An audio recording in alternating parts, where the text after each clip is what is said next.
இப்போ இந்த டீலிமிட்டேஷன் ரொம்ப பிரமாதமாக ஒரு ஒரு படோடபமாக வந்து ஒரு நிகழ்ச்சியாக ஒரு கிட்டத்தட்ட நான் நேற்றே குறிப்பிட்டேன் நான். இந்த சார்க் மாநாடு, சாஃப் கேம்ஸு இது போல பிரபலமாக இதை செய்து ஒரு பெரிய நரேட்டிவை செட் பண்ணணுன்றது தான் திராவிட முன்னேற்ற கழகத்தோட உண்மையான அஜெண்டா.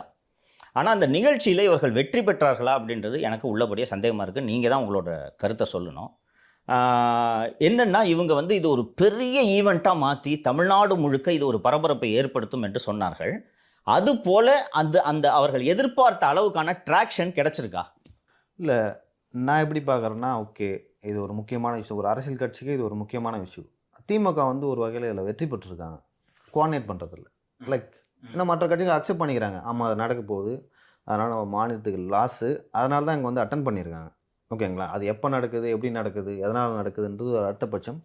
அந்த கோஆர்டினேட் பண்ணுறதுல திமுக வந்து வெற்றி பெற்றிருக்காங்க. அப்படி வெற்றி இப்போ வந்து ஒரு நவீன் பட்நாயக் வந்து வீடியோ கால் மூலமாக வந்து வந்தார். அவர் எதிர்பார்க்காத ஒரு மாநிலத்தின் தலைவர். அதே போல் சிவகுமார் வந்தார், பினராயி விஜயன், ரேவந்த் ரெட்டி.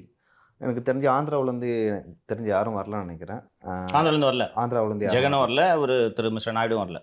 ஸோ அப்படி இருக்கும்போது இவங்க வந்து கோஆர்டினேட் பண்ணுறதுல வந்து வெற்றி கண்டுக்கிறாங்க. அதை வந்து நீங்கள் வந்து ஒரு எப்படி சொல்கிறது, ஒரு முழக்கமாக இது வெற்றியா அப்படின்னு கன்சிடர் பண்ணுற முடியாது. இந்த கூட்டம் முடிஞ்ச நாளைக்கு கூட்டாங்கன்னா வருவாங்கன்னா வரமாட்டாங்க இந்த தலைவர்கள்லாம். ஸோ மக்கள் மனதில் இந்த விஷயங்களோட தாக்கம் எப்படி இருக்குன்னு பார்த்தீங்கன்னா, ஓரளவு அரசியல் அறிவு உள்ளவர்கள் இல்லை வந்து இந்த டெய்லி அப்டேட்ஸை வந்து கண்காணிக்கக்கூடியவர்கள் வந்து ஆமாம் தமிழகத்துக்கு வந்து இதனால் வந்து பெரிய லாஸ் இருக்குது, ஏன்னா நம்மளுக்கு வந்து தொகுதிகள் குறையுது, அதோட முடிஞ்சிக்கிச்சு. இந்த விஷயங்கள் வந்து தேர்தலில் எதிரொலிக்குமா, வாக்குகளாக கன்வெர்ட் ஆகுமா, இல்லை வந்து இது வந்து இந்த 1 இயருக்கு வந்து எக்ஸ்பேண்ட் பண்ணிட்டு 2026 சட்டமன்ற தேர்தல் வரைக்கும் இதை கொண்டு போகலாமா ஒரு இஷ்யூனா, அது எடுபடாது. ஏன்னா இதையே பேசிட்டு இருக்காங்க. ஏன்னா நான் ஏற்கனவே சொன்ன மாதிரி வந்து தமிழக வாக்காளர்களாகட்டும் மக்களாகட்டும் ஓரளவு அரசியல் தெளிவு உள்ளவர்கள். அவங்க வந்து என்ன இந்த விஷயத்தை வந்து அவங்க இப்படி கொண்டு போகிறாங்க அப்படின்னு தான் பார்ப்பாங்க. இது எடுபடுமா எடுபடாதான்னு கேட்டால் எடுபடாது. தேர்தல் அரசியலுக்கு தகுந்த ஒரு இஷ்யூவாக பிரச்சனையாக நான் இதை பார்க்கல. இவர்களும் வந்து இது தேர்தல், அதாவது இப்போ நேற்றே நாம் இந்த விஷயம் குறித்து விரிவாக விவாதித்தோம். பிஜேபியை டார்கெட் பண்ணணும், பிஜேபி மீது ஊழல் குற்றச்சாட்டு சுமத்துவதற்கு இவர்களிடம் ஆதாரங்கள் இல்லை, பிஜேபிகிட்ட சொல்லிக்கிற மாதிரி பெரிய அளவில் ஊழல் இல்லை. அண்ட் இவர்கள் ஆட்சியில் இருப்பதன் காரணமாக அண்ணா திராவிட முன்னேற்ற கழகத்தை விமர்சனம் செய்து 26 தேர்தலை இவர்கள் அணுக முடியாது. 2021 வந்து இவர்களுடைய மிகப்பெரிய முழக்கமாக இருந்தது நீட்டுன்றது உங்களுக்கு நினைவு இருக்கும், ஞாபகம் இருக்குங்களா? நீட்டு இந்த கையில் ஒத்த செங்கலை தூக்கிட்டு போய் சுற்றினாங்க. நாங்கள் ஆட்சிக்கு வந்தால் முதல் கையெழுத்தே நீட்டை ரத்து செய்யும் கையெழுத்துன்னு இவர்களுக்கு அதற்கான அதிகாரம் கூட இல்லை என்ற இந்த நீட்டு நரேட்டிவை அப்போது கட்டமைத்தார்கள். அது போன்ற ஒரு நரேட்டிவ் வேணும். நீங்கள் 2 பேரும் தான் டிஎம்கேல இருக்கீங்க. 26க்கு என்ன நரேட்டிவை எடுத்துகிட்டு போவீங்க? உங்களது ஆட்சியின் சாதனைகளை சொல்லி நீங்கள் வாக்கு கேட்க முடியுமா?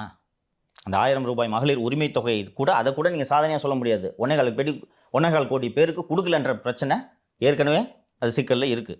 2.25 கோடி பேருக்கு ரேஷன் கார்டு வைத்திருப்பவர்கள் அத்தனை பேருக்கும் மாதம் 1000 ரூபாய்ன்றதான் உங்கள் தேர்தல் வாக்குறுதி. கொடுத்தீங்களா? கொடுக்கல. மீதமுள்ள தேர்தல் வாக்குறுதிகள் பெரும்பாலானவற்றை இவர்கள் இன்னும் நிறைவேற்றவில்லை. ஸோ அதை சொல்லி வாக்கு கேட்பது என்பது கடினம். இது போக பல்வேறு தரப்பினரும் தொடர் போராட்டங்களில் ஈடுபட்டு வருகிறார்கள் என்றதையும் நாம் பார்த்துட்டு இருக்கோம். ஸோ தேர்தல் பிரச்சாரமா, தேர்தல் பிளாங்கா, தேர்தல் இஷ்யூவா திமுக எதை முன்னிறுத்த முடியும்? அவங்க ஆட்சியின் சாதனைகளை சொல்லி, அந்த சாதனைகளை தானே இப்போ நான் சொல்லிட்டு இருந்தேன். வாக்குறுதிகள் கொடுத்துருக்காங்க, அந்த வாக்குறுதிகளில் பெரும்பாலானவற்றை நிறைவேற்றவில்லை. ஸோ நீங்கள் அதை பிச்சா வந்து வச்சு பேச முடியாது. நீட்டு வந்து முடிஞ்சு போன இஷ்யூ, நீட்டில் நீங்கள் அம்பலப்பட்டு விட்டீர்கள். நீட்டு ரத்து செய்கிற ரகசியம் எங்களுக்கு தான் தெரியும் அப்படின்னு சொன்னாங்க. என்ன ரகசியம் கேட்டு இது வரைக்கும் சொல்லலை. ஸோ அது எடுபடாது. என்ன ஒரு எலெக்ஷன் முழக்கமாக எதை கொண்டு போவீங்க? இன்னொன்று, பிஜேபி எதிர்ப்பு நரேட்டிவ் தான் இங்கே எடுபடும். ஆமாம், பாஜக வந்துரும் சொல்கிறது தான் வந்து இவங்களுக்கு வாக்குகளாக மாறுது. 21ல் இன்னொரு ஒரு எலெக்ஷன் நரேட்டிவ் என்ன செட் பண்ணாங்கன்னா, கமிஷன், கரப்ஷன், கலெக்ஷன் அப்படின்ட்டு சொல்லிட்டு இருந்தாங்க. இப்போ நீங்கள் 5 வருஷமாக நீங்கள் ஆட்சியில் இருக்கிறீங்க, அந்த முழக்கத்தையும் எடுக்க முடியாது. அப்போது பிஜேபி மேலே என்ன ஒரு முழக்கம் நீங்கள் எடுப்பீங்க? ஸோ இதற்காகத்தான் இந்த டீலிமிட்டேஷன்ற விஷயத்தை இவர்கள் கையில் எடுத்தார்கள் என்று பார்க்க வேண்டும். ஆக்சுவலாக ஒரு விஷயம் சொல்லலாம் சார். இப்போ லிமிட்டேஷன் வந்து மத்திய அரசு ஒன்று கொண்டு வராங்க. கொண்டு வந்து அதுக்கு வந்து சில கிரிட்டீரியா இருக்கும். ஒன்று வந்து மக்கள் தொகை அடிப்படையில் நாங்கள் வந்து பிரிக்க போகிறோம், இல்லை பரப்பளவு, இல்லை ஜிடிபி அப்படின்னு சொல்லிட்டு ஏதாவது ஒரு கிரிட்டீரியா வச்சுருப்பாங்க. இந்த நார்மல்லாம் வச்சு தான் நாங்கள் வந்து தொகுதியை வந்து மறுவரையறை செய்ய போகிறோம்னு சொல்லிட்டு அவங்க பண்ணலாம். அப்படி வந்து அவங்க வந்து அதை கொண்டு வந்தாங்கன்னா நீட்டை வந்து எப்படி வந்து இம்ப்ளிமெண்ட் பண்ணப்பட்டதோ அந்த மாதிரி தான் அதை இம்ப்ளிமெண்ட் பண்ண முடியும். அவங்களால தடுக்க முடியாது. அப்படி தான் நான் பார்க்குறேன். ஓகேங்களா? அவங்க கொண்டு வராங்க. ஸோ அங்கே வந்து அவ்வளோ மக்கள் தொகை இருக்கு. நான் இதில் டிஃபர் ஆகிறேன். என்ன ரீசன்னா, இப்போதும் அமலில் இருக்கக்கூடிய சட்டம் எதுவென்று கேட்டீர்கள்னா, டீலிமிட்டேஷன் வந்து ஒரு ஆக்ட் ஆஃப் பார்லிமெண்ட் மூலமாக தான் செய்ய முடியும்.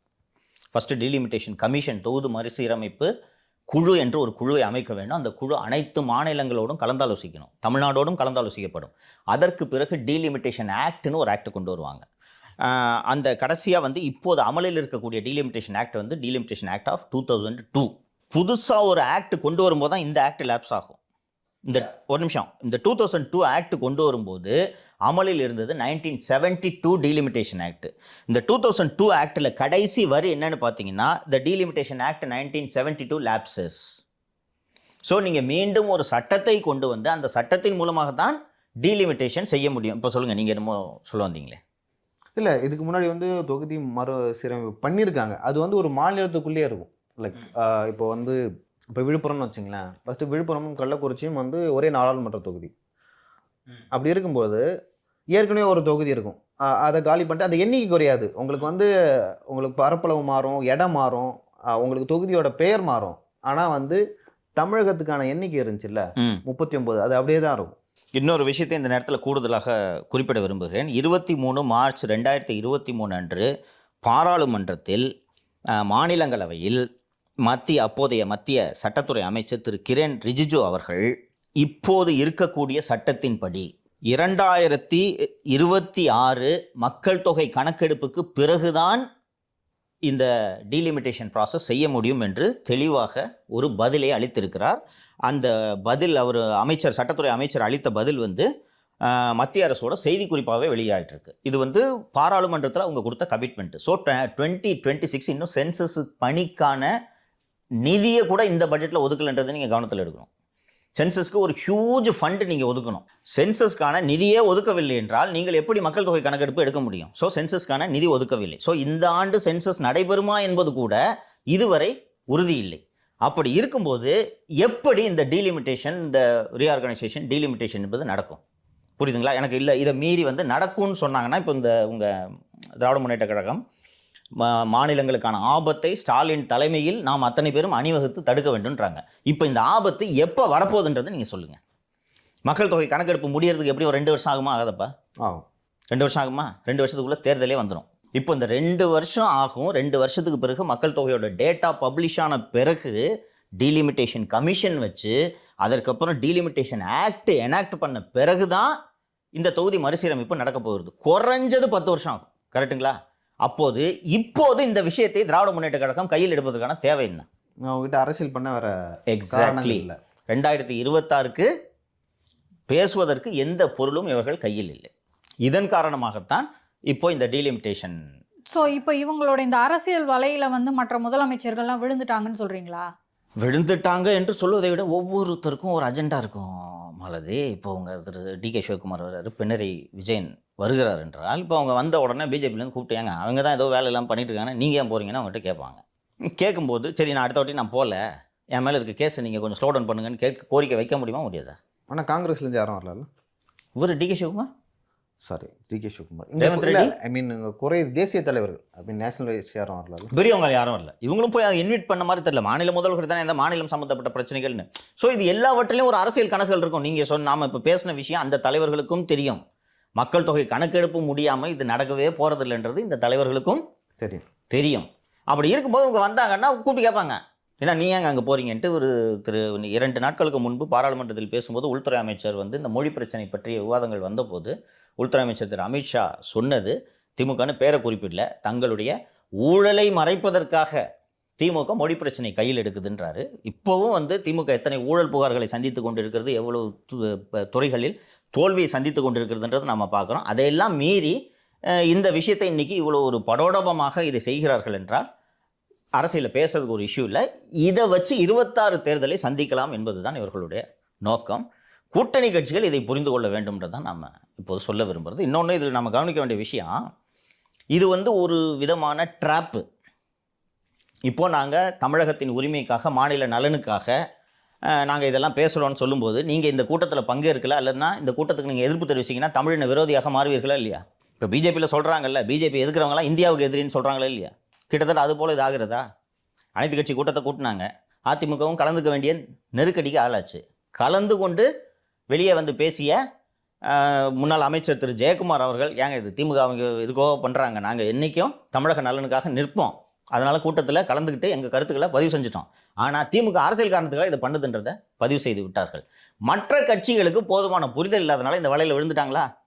இப்போ நீங்கள் திமுகவை எதிர்த்தீங்கன்னா தமிழக நலனை எதுக்குறீங்கன்ற ஒரு நரேட்டிவை செட் பண்ண முடியுமா? பாஜக கூட சேர்க்குறாங்க. சங்கி, நீங்கள் பாஜக மட்டும்தானே எதிரணியில் நிற்கிதே, அப்போ நீங்கள்லாம் சங்கி, பிஜேபி ஆதரவாளர்கள் என்ற நரேட்டிவை செட் பண்ணுறதுக்காக இது பண்ணுறாங்க. 1 இயர் இதை எப்படி நீட்டித்து கொண்டு போக போகிறார்கள்ன்றதை நம்ம பொறுத்து தான் பார்க்கணும்.